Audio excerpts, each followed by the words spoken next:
माध्यमिक शिक्षा बोर्ड में टॉपर रहे 67 भैया बहनों का किया गया सम्मान। 90% से अधिक अंक लाने वाले 23 भैया बहन हुए सम्मानित। जिला कलेक्टर अरुण कुमार पुरोहित रहे मुख्य अतिथि। विद्या भारती विद्यालय शारदा बाल निकेतन उच्च माध्यमिक में हुआ सम्मान समारोह का आयोजन।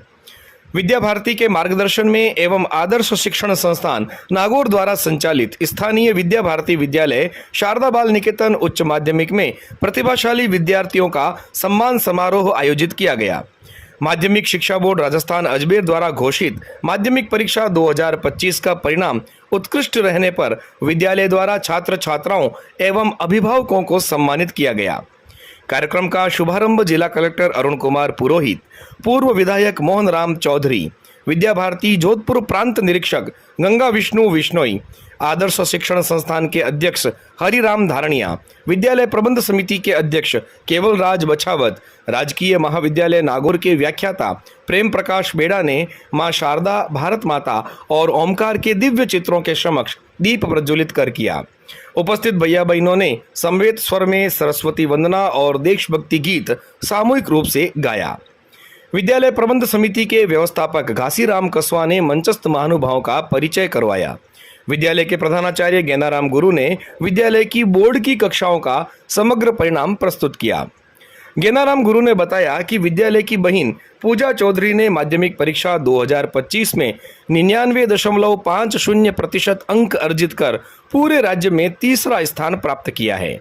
यह केवल विद्यालय के लिए ही नहीं बल्कि नागौर जिले के लिए भी गौरवपूर्ण उपलब्धि है। पूजा चौधरी ने अंग्रेजी, गणित और सामाजिक विज्ञान विषयों में 100 में से 100 अंक अर्जित किए हैं। कार्यक्रम का सफल संचालन विद्या भारती पूर्व छात्र परिषद के अखिल भारतीय टोली सदस्य शरद कुमार जोशी ने किया। 90% से अधिक अंक प्राप्त करने वाले भैया बहनों एवं उनके अभिभावकों को साफा माला पहनाकर अभिनंदित किया गया। वहीं 80% से अधिक अंक प्राप्त करने वाले भैया बहनों का माल्यार्पण और मंगल तिलक लगाकर स्वागत किया गया। विद्या भारती के विद्यालय समाज जागरण के केंद्र हैं। विद्या भारती जोधपुर प्रांत के निरीक्षक गंगा विष्णु ने विद्या भारती का परिचय देते हुए कहा कि श्रेष्ठ परिणाम के साथ संस्कार युक्त शिक्षा ही विद्या भारती की पहचान है। उन्होंने बताया कि आज के परिणाम को देखकर ध्यान में आता है कि हमारे विद्यार्थी न केवल अध्ययन में बल्कि सह शैक्षिक गतिविधियों में भी अग्रणी भूमिका निभा रहे हैं। प्रत्येक प्रतिभाशाली विद्यार्थी उच्चतम अंक प्राप्त करने के साथ ही विज्ञान मेला, बौद्धिक प्रतियोगिताएं, घोष, योग, खेलकूद प्रतियोगिताएं, गीत, नृत्य, कला, संगीत, तकनीकी जानकारी, आर्टिफिशियल इंटेलिजेंसी आदि विधाओं में भी प्रवीणता रखता है। विद्या भारती के विद्यालय अध्ययन अध्यापन के साथ ही समाज जागरण के केंद्र भी हैं। हमारा विद्यार्थी आगे चलकर अपना भविष्य निर्माण तो करता ही है, साथ ही अपने देश और समाज के प्रति संवेदनशीलता रखते हुए राष्ट्र निर्माण में महत्वपूर्ण भूमिका का निर्वहन करता है। विद्यार्थी अपनी उपलब्धि को बनाए रखें। इस अवसर पर मुख्य अतिथि के रूप में बोलते हुए जिला कलेक्टर अरुण कुमार पुरोहित ने कहा कि पहले के समय में जब 80 या 90% किसी विद्यार्थी के बनते थे तो उसे और अधिक मेहनत करके अगली कक्षाओं में प्रतिशत में वृद्धि करने का कहा जाता था। आज इन बच्चों के 98 और 99 तक प्रतिशत बन रहे हैं, तो यही कहा जा सकता है कि ये अपने रिकॉर्ड को बनाए रखें। शिखर पर चढ़ने के बाद प्रतिभागी के पास केवल नीचे उतरने या शिखर पर ही बने रहने के विकल्प होते हैं। यदि प्रतिभागी ने थोड़ी ढिलाई की तो कोई अन्य उसे रिप्लेस कर देगा। उन्होंने कम प्रतिशत से उत्तीर्ण होने वाले विद्यार्थियों को भी हतोत्साहित नहीं होने का आह्वान किया। विद्यार्थी जीवन में परिणाम देखकर कभी हार नहीं माने, निरंतर शिखर को छूने के लिए प्रयासरत रहे। उन्होंने मास्टर ब्लास्टर सचिन तेंदुलकर के जीवन का प्रसंग सुनाकर प्रतिभाशाली भैया बहनों को प्रेरणा दी। कार्यक्रम में जगदीश प्रसाद जोशी, जितेंद्र वैष्णव, राम प्रसाद कासनिया, शिंभूराम चौटिया, राजेश अग्रवाल, नागरमल भार्गव, संजय सोनी, राम सिंह राठौड़, कमला चारण, प्रेमाराम गुरु, हरिराम गुरु, मेघराज राव, इंदू चौधरी, बसंती राठी, मोना जोशी, हंसराज सांखला, बालकिशन भाटी, पुरखाराम चौधरी, रोहित व्यास, लक्ष्मीनारायण आदि भी उपस्थित रहे। सभी साथियों, बहनों,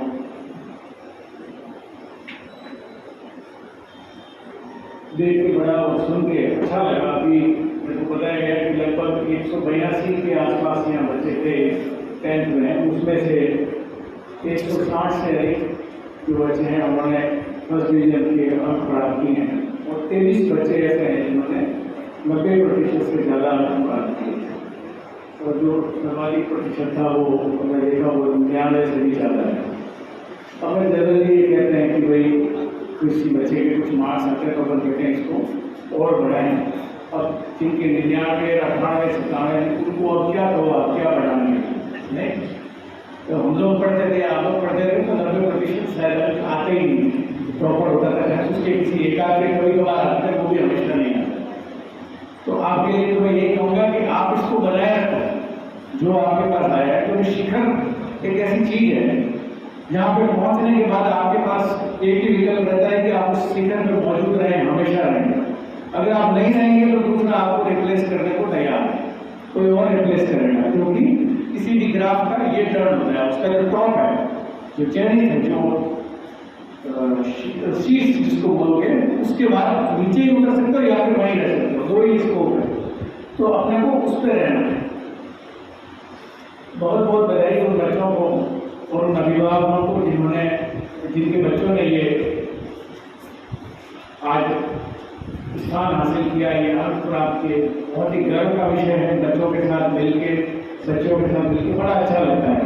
खुद को भी वो दिन याद आते थे, हम लोग भी पढ़ा करते थे, रिजल्ट आते थे, तो कितना उसका आप सबने भी इस चीज़ को अनुभव किया होगा। एक छोटी सी चीज़ हमें सोचते थी, इतने सारे अंक, कितनी मेहनत, इतनी पढ़ाई, इन लोगों ने कितनी पढ़ाई की होगी, कितना अभ्यास किया होगा, कितना प्रैक्टिस किया होगा, जब जाके ये चीज़ें मिलती हैं।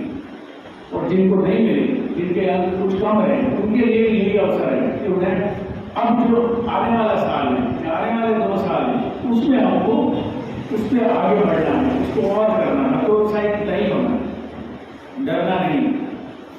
क्योंकि किसी भी चीज़ की जो सफलता है, सफलता मान के चलिए, इंग्लिश में कहावत है, you only lose when you give up. If you don't give up, whatever incredible situation is, you will come out of it and you will win. The battle is in the mind, not in the physics. Until your brain or your mind accepts the defeat, you cannot be defeated. आपका दिमाग जो है ना, वो हार मानता है। हार कभी शरीर नहीं मानता है, चाहे वो स्पोर्ट्स है, चाहे पढ़ाई है, या जीवन का कोई भी कार्य है। हम दिमाग से हार जाते हैं, तब अपन हारते हैं। यदि आपका दिमाग ही कहता है नहीं मुझे करना है, तो यदि आप हार भी जाते हो तो फिर उठ के खड़े होते हो और आप वो प्राप्त करते हो जो आपको चाहिए और वो मिलता है। हमेशा ऊंचे सपने देखो और उसको पूरा करने के लिए उसमें हमें लगना है। एक छोटी सी घटना है जो वास्तविक है। सचिन तेंदुलकर, मेरे ख्याल से आपने सभी जानते हैं, बच्चे भी जानते होंगे, सभी ने किसी ने कभी खेलते हुए उसको देखा है और नाम भी सुना।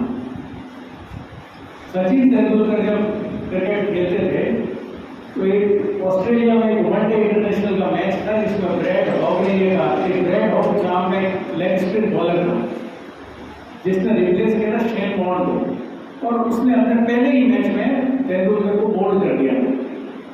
जब तेंदुलकर आउट होकर चले गए, उस मैच के समाप्त होने के बाद ब्रैड हॉग सचिन तेंदुलकर के पास गया और उसने वो उसका या तो चित्र था या फिर वो बॉल थी और उनको दिया और उन्होंने कहा कि sir, I pay my regards to you because you are the god of the cricket. Cricket का भगवान कहते हैं सचिन तेंदुलकर। मेरे को I just want your autograph on this, क्योंकि मेरे को याद रहेगा कि मैंने आपको आउट किया। तो तेंदुलकर ने पता उसने क्या लिखा? तेंदुलकर ने लिखा, ये दिन तेरी जिंदगी में, ये पल तेरे जीवन में दोबारा कभी नहीं आएगा, और साइन कर दिया। लिखना भी एक इश्यू है, चीज है, उसने लिखा। और उस मैच के बाद 45 मैच ऐसे हुए जिसमें सचिन तेंदुलकर ने ब्रैड हॉग को फेस किया, उसकी बॉलिंग खेली, पर वो उससे कभी आउट नहीं हुआ।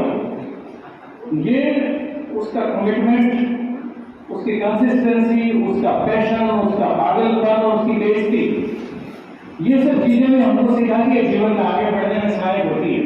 अगर किसी को आज कुछ नहीं मिला ना और उसकी बेइज्जती हुई है, यदि आपने मन में सोचा था कि मुझे मिलेगा और आज नहीं मिला, तो ये भी आपके लिए इंस्पिरेशन है कि इसको आज इस पल को ठान लो और वो दिन जीवन में वापस कभी नहीं आएगा। जो आज रह गया वो अब कभी नहीं हो सकता ऐसा कि मैं नहीं हूँ इसको मैं होगा या मैं होंगी। तो ये भी चीज इंसान ही करता है। हमें जीवन में बहुत सारे मौके मिलते हैं, तो आपको आगे बढ़ने के बहुत सारे अवसर मिलेंगे, बहुत सारे ऐसे अपॉर्चुनिटीज है जिसको हमें अपनों को गेन कर रहे हैं। आज का जो युग है, जिस युग में हम जी रहे हैं, जिसमें ये बच्चे जिन्होंने आज 10वीं कक्षा पास की, 15-16 साल की उम्र होगी, अगले 10 साल की लाइफ में बहुत पूछे और टेक्नोलॉजी और विश्व जिस तरह से आगे बढ़ रहा है, आप देखिए पिछले 15-20 साल पहले चले गए और आज देखिए 20 साल पहले कुछ नहीं था। मोबाइल फोन भी रेयर केस में थे, इंटरनेट नहीं था, गूगल नहीं था, कुछ नहीं था। हम लोग किताबें पढ़ते थे। आप लोगों में से बहुत सारे लोग मेरे साथ की उम्र के लिए हैं जिन्होंने पढ़ा है, तो हमको किताबें नहीं मिलती थी, कहाँ से पढ़े, पता ही नहीं था। अगर आप रिसोर्सफुल नहीं हो तो आप कुछ नहीं कर सकते। आपके परिवार में एक पैसा है, आप कहीं भेज दे तो आप पढ़ के आओ। अपने से जो पूर्व पीढ़ी थी वो इंग्लैंड जाके पढ़ते थे।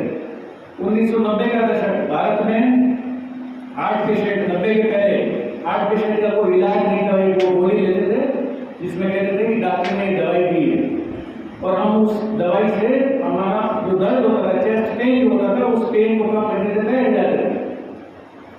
लोग ये बताते हैं कि वे बैठ जाते थे और वो जो टैबलेट थी वो टैबलेट जीभ के नीचे रख लेते थे, दर्द नहीं होता था। और उसके बाद 90 का दशक, जब दिल्ली में डॉक्टर नरेश त्रेहान ने पहला बाईपास सर्जरी किया और उसके बाद हार्ट के मरीज ठीक होने लगे।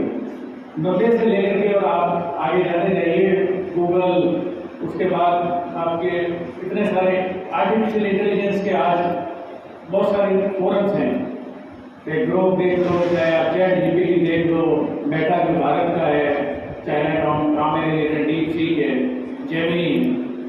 तो आज के युग में जो बच्चे हैं उनसे मैं ये भी कहना चाहूँगा कि हमें इस टेक्नोलॉजी के साथ साथ बढ़ना है, इसमें कहीं पीछे नहीं रहना है, तभी आप आने वाले समय का मुकाबला कर पाओगे। अदरवाइज कौन आपको कब पीछे छोड़ेगा ये आपको पता भी नहीं चलेगा। और जो पेरेंट्स हैं, यहाँ मैंने देखा मम्मी पापा भी थे, चाचा चाची भी थे, कई दादा दादी भी आए, इनको जो सुख मिलता है, जो इन्होंने आपकी अचीवमेंट से, आपने जो प्राप्त किया उससे जो अच्छा लगता है, आगे आप हो सकता है आप में से कुछ लोग अफसर बन जाएंगे, कुछ और बन जाएंगे, उनसे मिलेगा। पर इनको क्या मिलेगा? इनके लिए आप इनकी लाइफ इंश्योरेंस हो और कुछ नहीं, आपसे कुछ नहीं चाहिए। कोई भी पेरेंट्स बुरा नहीं लगता बच्चों से किसी को पैसे की जरूरत है, या वो सोचते हैं ऐसा कि मैं ये कमा के मेरे को देगा, ये पैसा मेरे काम आएगा। पेरेंट्स के लिए जो खुशी है वो यही है। इस चीज को भी बच्चों को ध्यान रखने की जरूरत है। मेरे ही समाज के जोधपुर में पिछले साल एक लड़की थी, उसकी IAS में 72nd रैंक आई, 73 रैंक की IAS बनी। उसके फादर मेरे को मिले जोधपुर में, तो वो एडवोकेट है, अच्छी खासी प्रैक्टिस करते हैं। वो मिलते ही रिजल्ट आने को 5 साल बाद मिले, तो मुझे ये कहना, मुझे लगता है मैं कुछ नहीं करूँ, अब बस मैं तो हो गया। कैसा हो गया? बच्ची सेलेक्ट हुई यार, आपके जीवन को दूसरे काम भी गए लाइफ में, तो आदमी को कितनी खुशी होती है ये चीज समझने की है। तो पुनः बहुत बहुत शुभकामनाएं सभी को, इस विद्यालय को, इस विद्यालय के जो शिक्षक है उन सबको भी कि आपने इतना अच्छा रिजल्ट दिया, और पूरे नागौर जिले के शिक्षा विभाग को भी कि हमने 6ठे रैंक से आज 3रा रैंक राजस्थान में नागौर जिले का रिजल्ट है। और जीवन का फिलॉसफी भी यही है कि हम हर समय जहाँ जो कुछ हमने किया उससे बेहतर करने का प्रयास करें, हर दिन बेहतर करें। आप आगे कभी बढ़ोगे, कभी स्टेटिक नहीं हो। आप अपने आप से कंपटीशन करें कि मैंने जो किया था उससे आगे मैं और अच्छा क्या कर सकता हूँ। स्कूल के लिए हमने 162 बच्चों ने पद प्राप्त किया, अगले साल जारी करें, 90% जितने लाए उससे डबल लाए।